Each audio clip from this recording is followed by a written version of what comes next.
অনেক দিন পর আর মাছ 4 টুকরো নিয়েছি রান্নার জন্য। আর বোয়াল মাছের লেজের দিকেই নাকি বেশি স্বাদ থাকে, তাই আজকে রান্না করব আর মাছের ঝাল। মাছে তেল, হলুদ আর নুন মাখিয়ে রেখেছি। এখানে একটা মশলা তৈরি করেছি, আদা, রসুন, পাকা লঙ্কা, টমেটোর। আলুগুলো ডুমো ডুমো করে কেটে নিয়েছিলাম, সেগুলোকে কড়াইতে বেশ লাল লাল করে ভেজে তুলে রেখেছি। এবার ওই তেলের মধ্যেই মাছগুলো দিয়ে নাড়াচাড়া করে নেব, মানে ওই ভাজবো। এবার কিন্তু একটা ঢাকা অবশ্যই দিতে হবে, কারণ মাছগুলো কিন্তু খুব ফোটে। মাছের মধ্যে একটু কাঁচা সর্ষের তেল দিলে এই ফোটাটা বন্ধ হয়ে যাবে। এবার ওই কড়াইতেই তেলের ওপর দিয়ে দিয়েছি সামান্য গোটা জিরে। জিরের ভালো গন্ধ বেরোলেই এর মধ্যে একটা বড় পেঁয়াজ কুচোনো অবস্থায় দিয়ে দিয়েছি।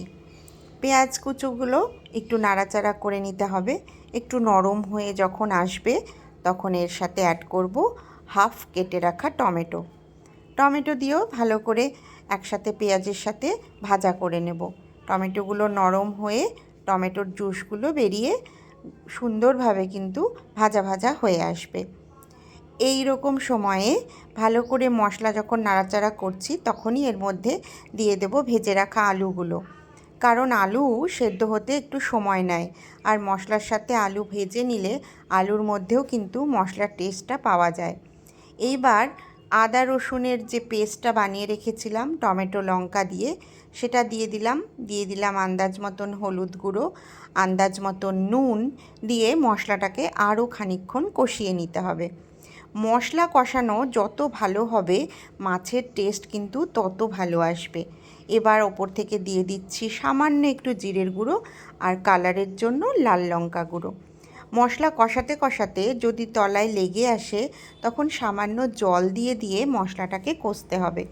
দেখো মশলা থেকে কি সুন্দর তেল বেরিয়ে এসছে।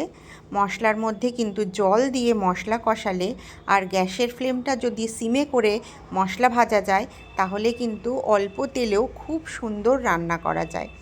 আমরা অনেক সময় তাড়াহুড়োর কারণে গ্যাসের ফ্লেমটা বাড়িয়ে রান্না করি, তাতে কি হয় মশলা অনেক সময় পুড়ে যায় আর আমাদের তেলটাও বেশি লাগে।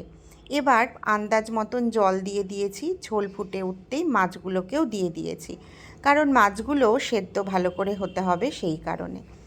এবার মাছ যখন ভালো করে সেদ্ধ হয়ে গেছে, আলুও নরম হয়ে এসছে, ওপর থেকে গরম মশলার গুঁড়ো আর ফ্রেশ ধনেপাতা কুচি ছড়িয়ে আরও খানিকক্ষণ শুকনো করে নিলেই তৈরি হয়ে যাবে আমার আর মাছের ঝাল। একদমই কম তেল মশলায় রান্না করা এই সুন্দর রেসিপিটি বানিয়ে খেয়ে দেখবেন, কেমন লাগলো অবশ্যই একটা কমেন্ট করে জানাবেন। ধন্যবাদ।